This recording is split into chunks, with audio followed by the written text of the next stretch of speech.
I'm going to show you how I make the TikTok iced coffee. So you're going to need some sugar. I use brown sugar, if there's any left. This is my favorite coffee to use. I like to put it in this cup because it makes me feel a little bit more glam. I get a bowl to mix it in.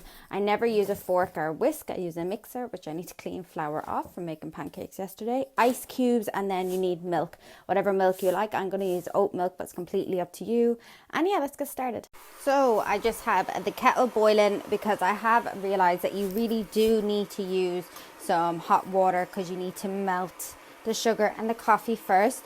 So I don't normally put coffee or sugar in my coffee, but I put like a spoon or a spoon and a half with 2 big spoons of coffee. Actually, I'm going to throw in a little bit extra just because I'm a little sleepy.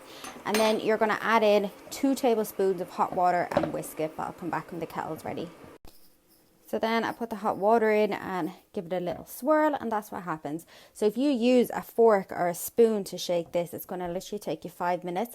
Whether if you use an electric whisker or you use a hand whisker, it's going to be a lot faster. So I do this for like 30 seconds to 2 minutes, and it just frops it up really nice. So I'm going to whisk it off camera because it's just too loud. And this is what it should be left with. And how I test to know when it's ready is I turn it upside down, none falls out.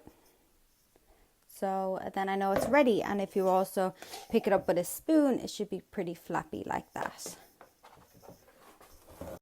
So the next step for me is to get some ice. You don't have to use ice, but I think it does taste a little bit better when you do have a bit of ice. You want to get some milk. I use oat milk, either Alpro or the one from Aldi's. I think they taste really similar. And I have filled the glass. So there you go, nice and frothy. Put in your straw, give it a stir, and you're ready to go. Hope you enjoy that. Don't forget to like, comment, and subscribe, and I'll see you in my next video.